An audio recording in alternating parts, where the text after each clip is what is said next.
துரதிர்ஷ்டவசமா நான் ரொம்ப நம்பிட்டேன், திருமணம் அப்படின்னு சொல்றது எல்லாமே பொய்ன்னு ஸ்வேதா என்ன சொல்லிருக்காங்கன்னு தெரியுமா? வாங்க என்னாச்சுங்கிறத பார்க்கலாம். சின்ன மருமகள் இந்த தொடர்ல கதாநாயகியா நடிச்சுக்கிட்டு இருக்காங்க ஸ்வேதா. நல்ல வரவேற்பு இருக்கு. இந்த கொஞ்ச நாளா அவங்கள ரசிகர்களும் கொண்டாடிக்கிட்டு இருக்காங்க. அவங்க திருமணமானவங்க, அவங்களுடைய கணவர் இவங்க தான், அவங்க காதல் கதை இப்படித்தான் அப்படின்னு சொல்லி நிறைய விஷயங்கள் எல்லாருமே கேட்டுட்டு இருந்தாங்க. அவங்களும் ஒரு பேட்டியில பேசியிருந்தாங்க. ஆதிங்கிற ஒருத்தர் சமீபத்துல ஒரு பேட்டி கொடுத்திருந்தாரு. அதுல நான் தான் ஸ்வேதாவோட கணவர் அப்படின்னு பேசியிருந்தாரு. காதல் கதை இதுதான் அப்படின்னு குறிப்பிட்டு பல விஷயங்களை பேசியிருந்தாரு.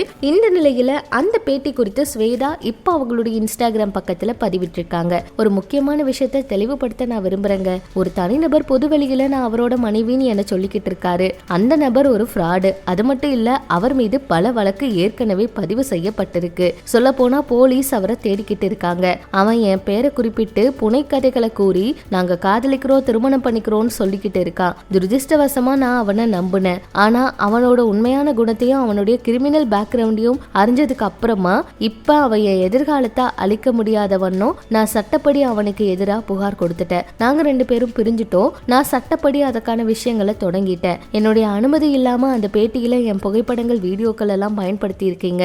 அவங்க மீது அனுதாபம் ஏற்படவும் என்னுடைய புகழை கெடுக்கவும் நாங்க 2 பேரும் இப்ப ஒன்னா இருக்கோம் அப்படிங்கிற மாதிரி தவறான கதையை பரப்பிக்கிட்டு இருக்காரு. எனக்கும் அவனுக்கு எந்த தொடர்பும் இல்ல. ஏதாவது ப்ரொமோஷன் சார்ந்த விஷயங்கள்ல அவருடைய தலையீட்டு இருந்தா அதுக்கு நான் பொறுப்பேற்க முடியாது. எந்த நேர்மையான ப்ரொமோஷன் சார்ந்த விஷயங்களா இருந்தாலும் என்னுடைய அதிகாரப்பூர்வமான இன்ஸ்டாகிராம் பக்கத்துல நேரடியா என்ன கால் பண்ணுங்க. அதே போல யாரெல்லாம் அவனுக்கு சப்போர்ட்டா இருந்து என் பெயரையும் என் இமேஜையும் கெடுக்க நினைக்கிறீங்களோ அவங்களும் சட்டப்படி அதுக்கான விளைவுகளை எதிர்கொள்ள வேண்டி இருக்கும். உண்மைக்கு புறம்பா என்ன அவதூறு பயன்படுத்த நினைக்கிறவங்களுக்கு எதிராக கண்டிப்பா நான் ஆக்ஷன் எடுப்பேன். நான் மனநீ ரீதியா, உடல் ரீதியா பலவற்றை கடந்து வந்திருக்கேன். எல்லாத்தையுமே தனியா ஹேண்டில் பண்ணிக்கிட்டு இருக்கேன். இந்த இக்கட்டான சூழல்ல என் குடும்பம் எனக்கு பக்கபலமா இருக்காங்க. அதனால தயவு செஞ்சு எல்லாரையும் கேட்டுக்கிறேன், யாரும் தேவையில்லாத டிராமாவையும் வதந்திகளையும் ஆதரிக்காதீங்க. என்னுடைய சூழலை புரிஞ்சுக்கிட்டு நடந்துக்கங்க. உங்களுடைய ஆதரவுக்கு நன்றி அப்படிங்கிற மாதிரி சொல்லியிருக்காங்க. நாங்க காதலிச்சு கல்யாணம் எல்லாம் பண்ணல, இது எல்லாமே போய் நானே பிரிஞ்சு வந்துட்டேன் அப்படிங்கறதான் அவங்க சொல்லியிருக்காங்க.